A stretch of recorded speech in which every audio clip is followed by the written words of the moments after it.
إن الذين قالوا ربنا الله ثم استقاموا تتنزل عليهم الملائكة ألا تخافوا ولا تحزنوا وأبشروا بالجنة التي كنتم توعدون نحن أولياؤكم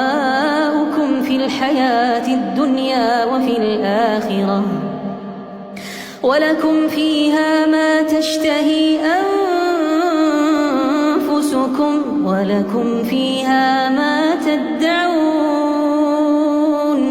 نزلا من غفور رحيم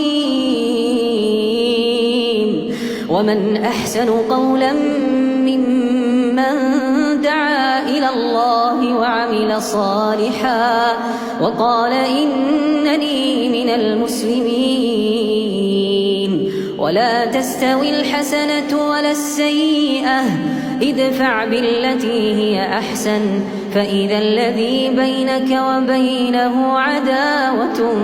كأنه ولي حميم وما يلقاها إلا الذين صبروا وما يلقاها إلا ذو حظ عظيم وإما ينزغنك من الشيطان نزغ فاستعذ بالله إنه هو السميع العليم.